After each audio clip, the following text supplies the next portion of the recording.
Hello बच्चों, कैसे हो आप लोग। आशा और उम्मीद करता हूँ स्वस्थ होंगे, मस्त होंगे। जहाँ भी होंगे ज़बरदस्त तरीके से आप अपनी तैयारी कर रहे होंगे। साथियों, आज हमारा अलंकार का पहला प्रैक्टिस सेट है। मैंने 4 क्लास में आपको डिटेल में अलंकार को पढ़ाया है।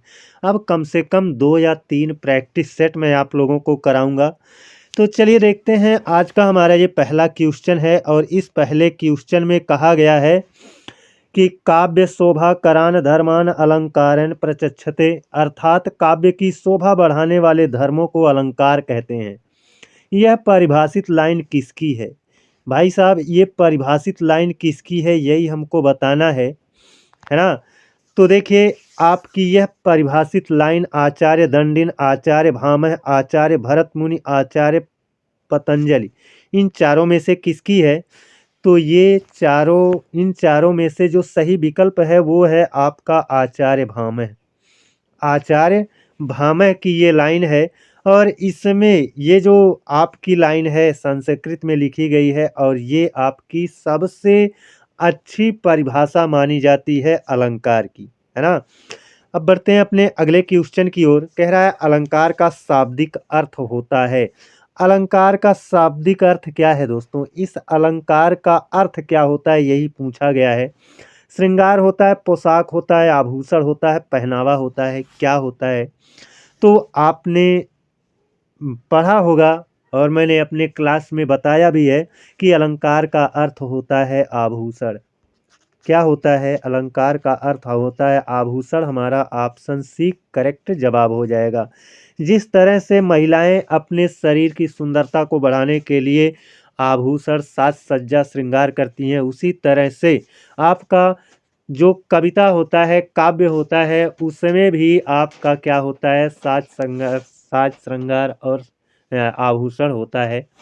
तो अलंकार उन्हीं में से एक है, आभूषण का कार्य करता है ना। काव्य की शोभा बढ़ाने के लिए ये प्रयोग किया जाता है।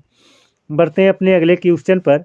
अलंकार के कुल कितने भेद होते हैं? साथियों, अलंकार के कितने भेद होते हैं ये पूछा गया है। तो देखिए, यहाँ पर अगर अलंकार के मुख्यतः भेद पूछेगा तो अलंकार के मुख्यतः भेद होते हैं साथियों 2। लेकिन यहाँ पर मुख्यतः नहीं पूछा है, यहाँ पर पूछा है कुल कितने भेद होते हैं। तो भाई साहब, कुल 3 भेद होते हैं, है ना। एक आपका शब्दालंकार होता है, एक अर्थालंकार होता है और एक आपका उभयालंकार होता है। तो एक शब्दालंकार, एक होता है आपका अर्थालंकार, एक होता है आपका उभयालंकार, है ना। तो कुल पूछा है तो कुल के लिए हमको 3 के साथ जाना पड़ेगा। ऑप्शन बी हमारा करेक्ट जवाब होगा। अगर यहाँ पर कुल ना पूछ करके पूछता मुख्यतः कितने भेद हैं, तो मुख्यतः आपके शब्दा और अर्था यही 2 ही माने जाते हैं, है ना। लेकिन कुल पूछा था तो इसलिए हमको ऑप्शन बी के साथ जाना होगा। ऑप्शन बी अर्थात 3 भेद आपका करेक्ट जवाब है। अब बढ़ते हैं अपने अगले क्वेश्चन पर। कह रहा है निम्न में से कौन सा शब्द अलंकार का भेद नहीं है? कौन सा शब्दालंकार होना चाहिए साथियों, है ना। कौन सा शब्दालंकार का भेद नहीं है? शब्दालंकार का भेद नहीं है ना। क्योंकि अलंकार के मुख्य रूप से 2 भेद है ना, शब्दालंकार, अर्थालंकार। तो शब्दालंकार का कौन सा भेद नहीं है ये पूछा गया है। तो देखिए, शब्दालंकार के वैसे जो भेद होते हैं साथियों, हमने एक बुक में पढ़ा था 7 भेद होते हैं। उनमें से आपका पुनरुक्ति अलंकार ये होता है, विप्सा अलंकार ये भी होता है, वक्रोक्ति अलंकार ये भी शब्दालंकार का ही भेद है और एक आपका होता है दीपक अलंकार, ये आपका अर्थालंकार का भेद है। क्या है? ये अर्थालंकार का भेद होता है। तो ये जो तीनों हैं ये आपके शब्दालंकार के भेद हैं, है ना। शब्दालंकार के भेद हैं। उसी के साथ साथ देखो, ये आपका पुनरुक्ति अलंकार, विप्सा अलंकार, वक्रोक्ति अलंकार, ये 3 तो हो ही गए। साथ ही साथ अनुप्रास, यमक, श्लेष ये भी 3 होते हैं, है ना। 3 3 और 6 हो गए। एक और होता है और वह होता है पुनरुक्त वदाभास। क्या होता है? पुनरुक्त वदाभास। पुनरुक्त वदाभास अलंकार, है ना। तो ये 3 आपके शब्दालंकार के भेद हो गए। ये चौथा हो गया यमक, श्लेष, अनुप्रास, वो 3 हो जाएंगे तो 4 3 7 भेद आपके शब्द अलंकार के हो गए। दीपक अलंकार आपका अर्थ अलंकार का भेद है। बढ़ते हैं अपने अगले क्वेश्चन पर। कह रहा है अनुप्रास अलंकार के भेद हैं।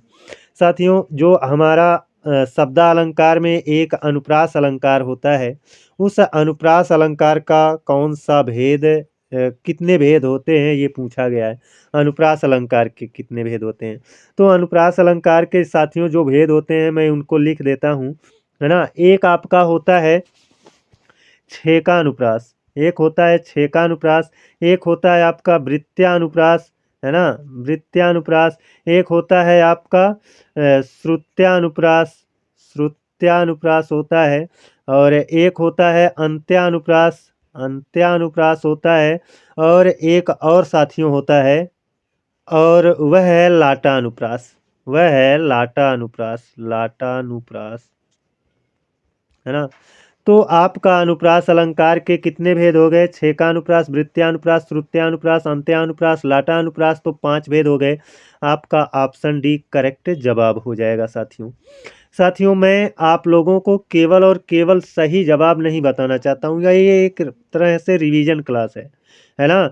आप इनको रिवाइज करिए। अगर हमारी डिटेल में क्लास पढ़े हैं तो यह आपके लिए रिवीजन का बहुत अच्छा मौका है। बढ़ते हैं अपने अगले क्वेश्चन पर। कह रहा है ढोल गंवार शूद्र पशुनारी सकल ताड़ना के अधिकारी। ये जो आपकी 2 लाइन की पंक्तियां दिख रही हैं, इसमें कौन सा अलंकार है, यही कहा गया है ना साथियों। अब देखो यहाँ पर इसका अर्थ बताना जरूरी होगा, क्योंकि अर्थ नहीं जानेंगे तब हम अलंकार कैसे पहचानेंगे, है ना। और यहाँ पर क्या है इसका अर्थ? ढोल गंवार शूद्र पशुनारी। ये रामचरितमानस में तुलसीदास ने इस लाइन को लिखा है, जिसका बड़ा विरोध भी होता है ना। आप लोग अक्सर सोशल मीडिया पर देखते होंगे। उन्होंने कहा है ढोल जो बजाया जाता है, गंवार लोग जैसे जो पढ़े लिखे नहीं है, शूद्र आप तो जानते हैं ब्राह्मण क्षत्रिय वैश्य शूद्र में एक शूद्र जाति होती है। पशु, पशु आप जानते हैं गाय भैंस जानवर ये पशु होते हैं। और नारी, है ना। इन 5 की बात किए हैं। कह रहे हैं कि ढोल हो या फिर गंवार व्यक्ति हो या शूद्र व्यक्ति हो या पशु हो या नारी हो, ये 5 के 5 ना सकल, सकल का मतलब ये सभी लोग ताड़ना के अधिकारी यानी मारे जाने योग्य हैं, ऐसी बात कहे हैं, पीटने के अधिकारी हैं। आप देखते हैं ढोल भी बजाया जाता है तो पीटा ही जाता है, गंवार भी दर दर की ठोकरें खाता है तो वह भी एक तरह से पीटा ही जाता है। शूद्र की समाज में स्थिति देखते ही हो तो इस तरह से वो भी एक तरह से ताड़ना का ही रूप है।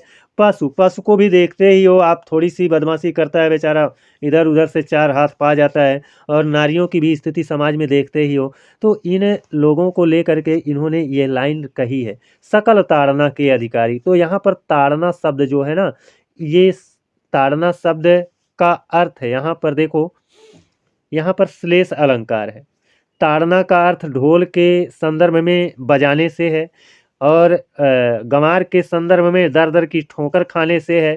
शूद्र के संदर्भ में इसका अर्थ है, आप समझ ही रहे होंगे, पशु नारी। इसी तरह से सबके संदर्भ में इनका ताड़ना का अर्थ अलग अलग है, अर्थात इसके कई अर्थ निकल रहे हैं। जब कई अर्थ निकल रहे हैं तो ऐसे में क्या होता है, श्लेष अलंकार होता है। मैंने डिटेल में क्लास दे रखी है, अगर आप लोग नहीं समझ पा रहे हैं तो प्लीज़ दोस्तों जा करके हमारे चैनल पर विजिट करिए, और वहाँ पर आप 4 क्लास पाएंगे। पूरा डिटेल में मैंने पूरा अलंकार पढ़ाया है, 4 क्लास लिया गया है। चारों को पढ़ लेंगे तो निश्चित तौर पर आपको कभी भी अलंकार में कहीं भी भटकने की ज़रूरत नहीं होगी। आज अब बढ़ते हैं अपने अगले क्वेश्चन पर। कह रहा है जय हनुमान ज्ञान गुण सागर, जय कपीस तिहुँ लोक उजागर। इस पंक्ति में आपका क्या है? इस पंक्ति में इस पंक्ति में कौन सा, मुझको ना ये ऐप चलाने में दिक्कत होती है, बड़ी समस्या होती है कभी कभी, जो डाटा ढूंढता हूँ नहीं मिलता है। जय हनुमान ज्ञान गुण सागर, जय कपीस तिहुँ लोक उजागर, ये जो 2 लाइन है इसमें कौन सा अलंकार है? अनुप्रास अलंकार है, या फिर यमक अलंकार है, या श्लेष अलंकार है, या वक्रोक्ति अलंकार है? कौन सा अलंकार होगा दोस्तों? तो देखो यहाँ पर मैं देखूँ तो यहाँ पर क्या है,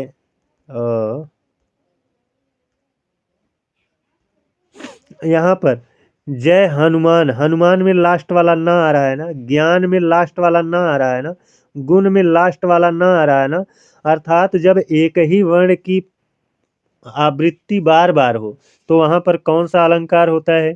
बहुत बार पढ़ाया गया है, 8वीं 9वीं 10वीं 11वीं 12वीं, फिर कंपटीशन, सब जगह तो पढ़ाया जाता है ना। जब एक ही वर्ण की आवृत्ति बार बार हो तो वहां पर होता है अनुप्रास अलंकार। ऑप्शन ए हमारा क्या हो जाएगा? करेक्ट जवाब हो जाएगा। बढ़ते हैं अपने अगले क्वेश्चन पर। कह रहा है निम्नलिखित में से कौन अर्थालंकार का भेद नहीं है? भाई साहब, अर्थालंकार के हमने बताया है आप लोगों को थ्योरी क्लास में 100 से अधिक भेद होते हैं, लेकिन हमको 100 नहीं पढ़ना है, उसमें से 15 से 20 मिला करके पढ़ना है ना। तो ये 15 से 20 ही पढ़ना है, इसी में से क्वेश्चन आते हैं। तो अर्थालंकार का कौन सा भेद नहीं है? मानवीकरण, प्रतीप, अन्योक्ति, वक्रोक्ति, कौन सा नहीं भेद है? तो दोस्तों यहाँ पर देख, गलती हो गई, कहाँ चला गया?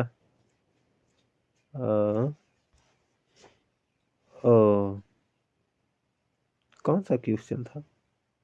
अच्छा, वापस लाएं, वापस वापस आ जा, वापस आ जा, नहीं आ रहा है। कौन सा क्वेश्चन था भाई? हाँ, यही वाला तो था ना, यही वाला था, है ना।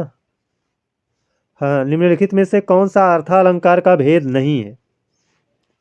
कौन सा अर्थालंकार का साथियों भेद नहीं है?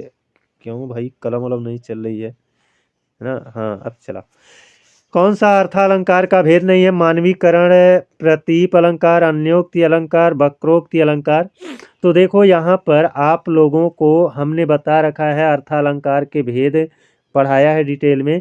तो उनमें से आप पाओगे कि ये आपका वक्रोक्ति अलंकार अर्थालंकार का नहीं बल्कि शब्दालंकार का भेद है ना, शब्दालंकार का भेद है ना। अब बढ़ते हैं अपने अगले क्वेश्चन की ओर। कह रहा श्लेष अलंकार में श्लेष का अर्थ है। श्लेष अलंकार में श्लेष का अर्थ क्या होगा दोस्तों? श्लेष का अर्थ क्या होता है? दुगुना होता है, चिपका हुआ, उपरोक्त दोनों, जोड़ा, क्या होगा? तो श्लेष का अर्थ क्या होता है? श्लेष अलंकार आप जानते होंगे ना, कोई एक शब्द होता है उसके कई अर्थ निकलते हैं। जैसे हम कहते हैं ना कि रहीमन पानी राखिए बिन पानी सब सून, पानी गए न उबरे मोती मानस चून, कहते हैं ना। तो वहां पर श्लेष का कितना अर्थ निकलता है? कई सारा अर्थ निकलता है। अभी मैंने पीछे एक ये बताया, ये है ना, ढोल गंवार शूद्र पशुनारी सकल ताड़ना के अधिकारी, ताड़ना का कई अर्थ निकल रहा था, तो श्लेष अलंकार था। और श्लेष का मतलब क्या हुआ दोस्तों? श्लेष का मतलब होता है चिपका हुआ, है ना। अर्थात एक ही शब्द में कई अर्थ चिपके रहते हैं, है ना। तो चिपका हुआ, ये आपका ऑप्शन बी करेक्ट जवाब हो जाएगा साथियों। बढ़ते हैं अपने अगले क्वेश्चन पर। कह रहा है, यहाँ पर कह रहा है कहें कब बेनी, बेनी ब्याल की चुराई लीनी में कौन सा अलंकार है? में कौन सा अलंकार है? अब मैं इसका अर्थ बताऊंगा, जरूर बताऊंगा, है ना।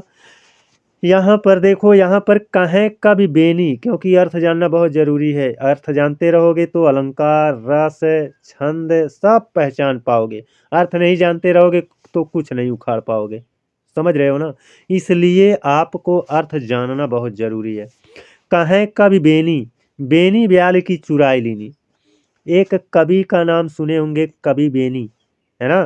तो ये तो एक बेनी, ये है कवि का नाम है ना।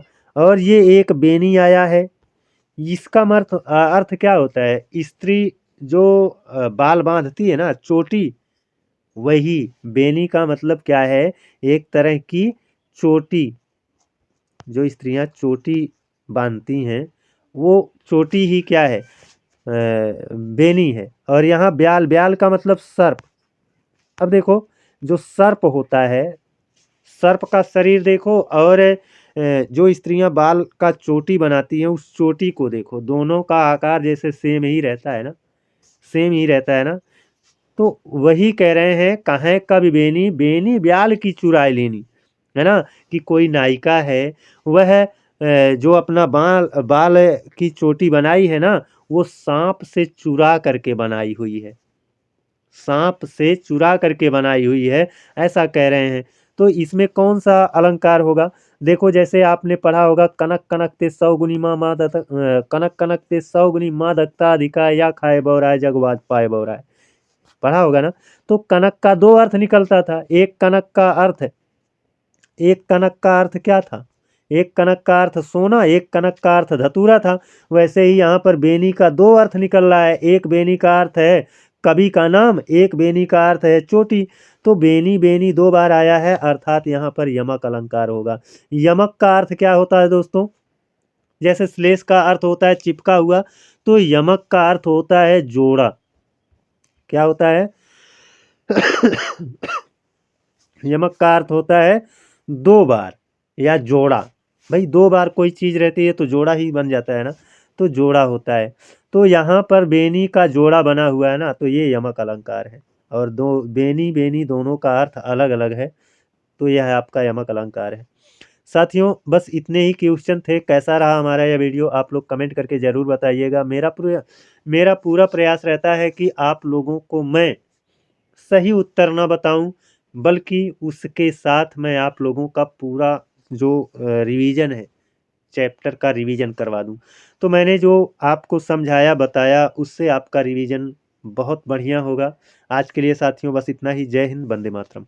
साथियों, हमारी यह class SSC GD, UPP, UP TET, CTET, super TET, REET, Bihar शिक्षक भर्ती, यूपी लेखपाल, समीक्षा अधिकारी, टीजीटी, पीजीटी, एलटी ग्रेड सहित class 8, class 9, class 10, class 11, class 12, BA, MA सभी परीक्षाओं के लिए उपयोगी है।